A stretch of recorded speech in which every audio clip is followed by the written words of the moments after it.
Hey everyone, this is Pranav from Radio Creme Brulee, and you're listening to Part 3 of our interview with Johnny Hates Jazz.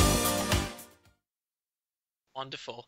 Now, question for both of you. Now, many bands that rose to prominence in the 80s have reunited in the last 5 years, and they've had mixed results, and quite a few of them have adopted a contemporary sound, which in my opinion can be a very sort of hit and miss situation, because in some cases these bands have essentially thrown away what made them special to begin with in an effort to sound new and current.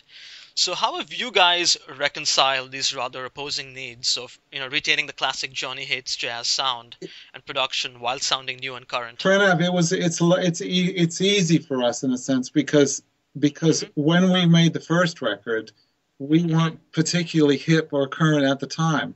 Our record sort of sounded quite different to everyone else's because we just did what we do.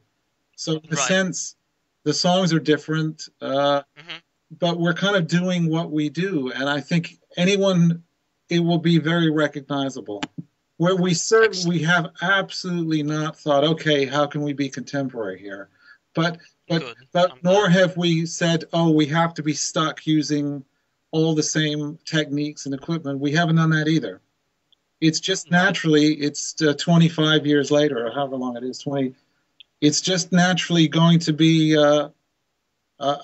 contemporary to a certain extent. Yeah, it's interesting because in terms of the other artists you're referring to, I don't know what the process was that brought to that point, but for us, it's not really premeditated. We are who we are now. So that's how we sound. But inevitably, we are Johnny Hates Jazz when together. I think people are going to find it very recognizable.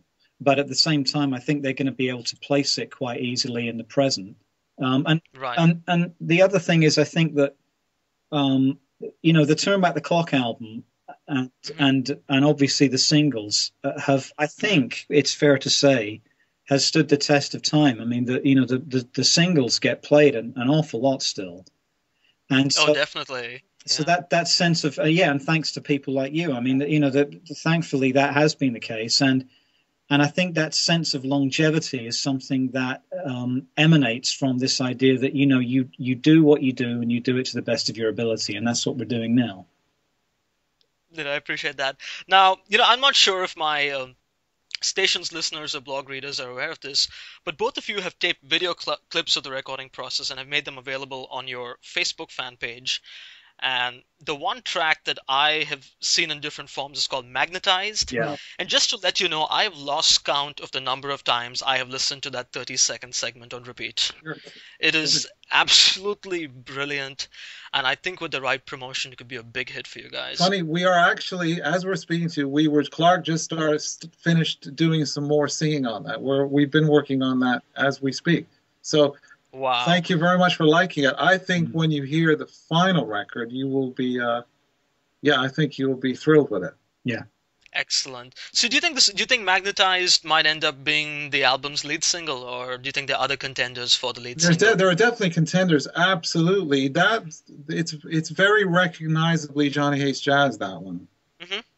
Wow. I think it's got a strong possibility, isn't it? Yes. Excellent. Because I love it. So, and I can't wait to hear the whole track. Only heard 30 seconds too. But it was amazing. It was a great 30 seconds. I mean, I have to tell you that. Right. I mean, sometimes I just got to be content with 30 seconds. I mean, that's, We hope you like the other 3 minutes of it. I'm pretty sure I will. I'm not worried about it at all. I'm sure it'll be great. Now, when can we realistically expect the new album to release? I'm sure you get asked this a lot. Well, I think, we're aiming at the moment for very early in the new year. So, 2012. Yeah, okay. So the idea is probably aiming for January. We wanted to be earlier than that, but realistically, it's. There was talk of an EP being released before the album, and I was wondering if that's still on the cards and what exactly you plan to feature on that. I don't think at this point. I mean, we are still contemplating an EP, but I don't think that is the way we're going to go. And part of the reason for that is that again, the music scene and the music business is changing so rapidly that you kind of have to make decisions on a moment-by-moment basis as to what is the most appropriate way to bring the music to the public. So I think at this point, the idea is we're going to go with the album and a single at the same time. Excellent. So it'll be a pretty straightforward affair. Perfect. That's good to know.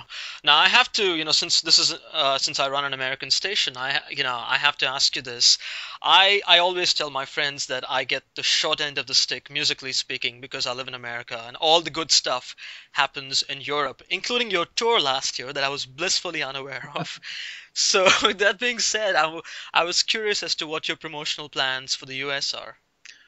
Well, I mean, the simple answer to that is that we absolutely want to come to the States and promote and tour. All of that is in the making at the moment. But there's no doubt that we get a lot of messages from people in the US asking us this same question, and that's always very encouraging. So we'd love to. I mean, you think about it; it's not just an attachment to the US because Shattered Dreams did so well over there. It's also, I mean, Mike is American. I've lived in the States for many years, so there's a very emotional attachment there as well for both of us. So we'd love to go. And also, Pranav, you have to realize when we made Turn Back the Clock, the way it worked out, we actually promoted the album for 3 weeks, and then that was it.